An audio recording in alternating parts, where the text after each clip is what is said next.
জয় শ্রীরাম, জয় হনুমান। আজ আমি ভগবান হনুমানজির মহাশক্তিশালী গায়ত্রী মন্ত্র পাঠ করতে চলেছি। এই মন্ত্র পাঠ করলে আপনাদের অর্থ সম্পদ আসবে, নানা রকম দুর্দশা দুঃখ দূর হবে। তাই হনুমানজির ভক্ত হয়ে থাকলে তোমরা অবশ্যই মন দিয়ে শ্রবণ করুন এই মন্ত্র। তাহলে আপনাদের জীবনে আর কোনো সমস্যা আসবে না। হনুমানজির এই মহাশক্তিশালী মন্ত্র পাঠ করলে নানা বিপদ দূর হবে।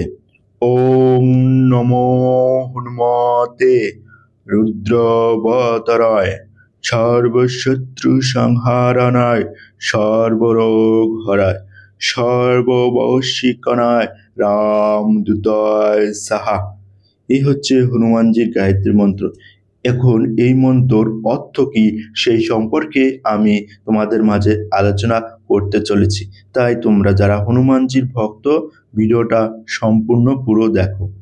এই অর্থ হচ্ছে, হে হনুমান, তুমি রুদ্র রূপধারী, সর্বশত্রুকে সংহার করো, সব রোগ দূর করো, সবাইকে বশীভূত করো এবং রামের দূত হও, তোমায় প্রণাম। আমরা সকলেই জানি হনুমানজি হলো শ্রী রামচন্দ্রের দূত। প্রয়োগ: এই মন্ত্র জপ করলে সব ইচ্ছে পূরণ হয়, শত্রু ও রোগ নাশ করে।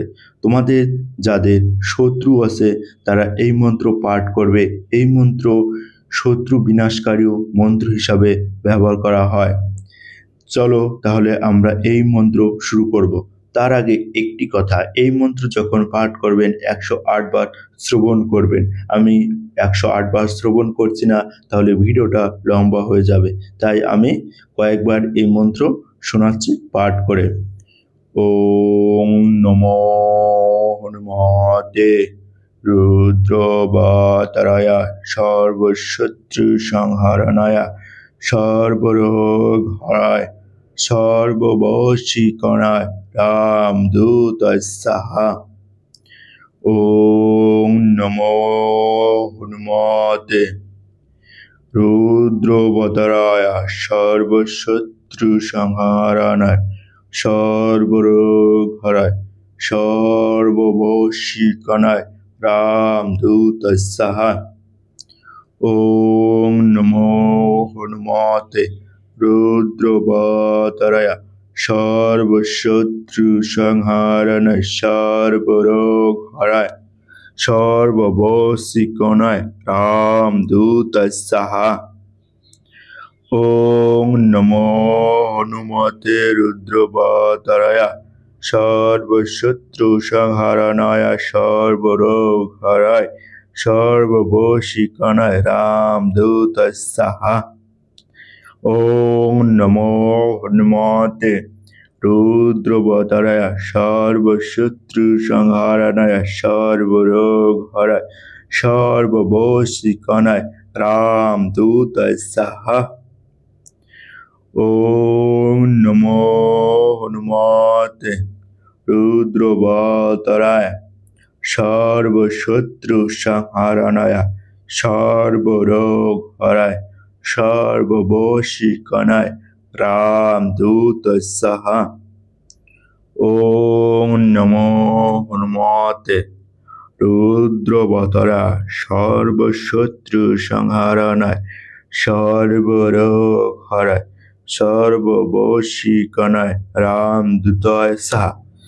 শ্রী শ্রী ভগবান হনুমানজি বা রামের ভক্ত হনুমানজির এই গায়ত্রী মন্ত্র আমি 7 বার শ্রবণ করলাম। তোমরা 108 বার শ্রবণ করবে যখন করবে। আর এই মন্ত্র যখন পাঠ করবে তোমরা তোমাদের শুদ্ধ বস্ত্র পরিধান করবে। তার সাথে তোমরা হাত মুখ ভালো করে পরিষ্কার করে নিয়ে একটা আসন গ্রহণ করে এবং হনুমানজির একটা ছবি বা ফটো সামনে রেখে এই মন্ত্র পাঠ করবে। অবশ্যই এই মন্ত্র পাঠ করার আগে তোমাদের ভালো করে সেই স্থানটাও পরিষ্কার করে নিতে হবে যাতে কোনো নোংরা না থাকে। এই মন্ত্র তুমি সকালে বা সন্ধ্যায় যে কোনো সময় শ্রবণ করতে পারো। এই মন্ত্র পাঠ করলে আমাদের জীবনে শত্রু দূর হবে এবং আমাদের অর্থ সম্পদ আসবে এবং আমাদের শরীরে রোগ মুক্ত হবে। তাই সবাই আমরা জোরে একবার বলি জয় শ্রীরাম জয়।